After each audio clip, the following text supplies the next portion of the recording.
What plans does the Welsh Government have to seek the devolution of welfare administration? The Welsh Government does not support the devolution of welfare benefits or their administration to Wales. As a matter of principle, we should all be entitled to an equal claim of our welfare state. The needs of citizens within the UK, wherever they live, should be equally met. At the same time as the Department for Work and Pensions is closing local offices, universal credit is taking hold in Wales. By 2022, 400,000 households in Wales will rely on universal credit.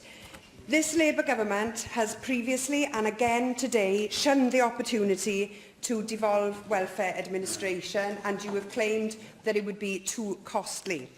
The £266 million figure quoted by ministers as the cost of devolving welfare is grossly misleading, because that figure is based on costs paid to the Scottish Government by Westminster to administer all new powers given to them under the Scotland Act 2016, not just welfare. So let's be clear, cost is not a barrier here. We have heard this afternoon how your government is claiming to be mitigating the worst effects of austerity, but you're not.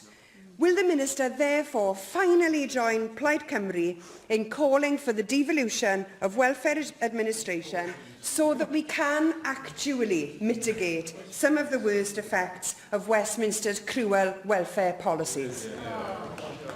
Well, I think this speaks really to a fundamental disagreement between ourselves and between our parties about the place of Wales within the UK, because this is, of course, a United Kingdom which allows us to pool the risks and to share the benefits.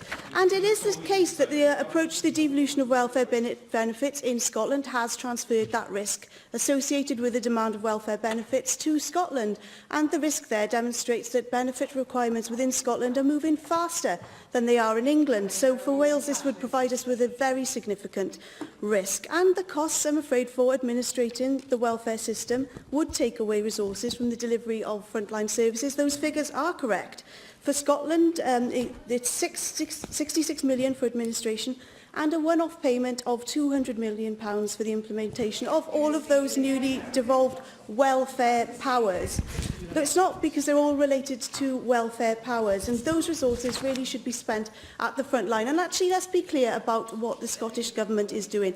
The Scottish Government does not administer payments for universal credit. They're administered by the Department for Work and Pensions.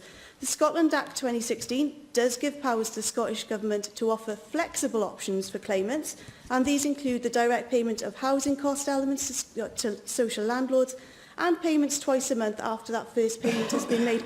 None of these things are not available to people on universal credit in Wales. What we're doing is trying to ensure that these opportunities are offered proactively to people in receipt of universal credit. Let the Tories do it then.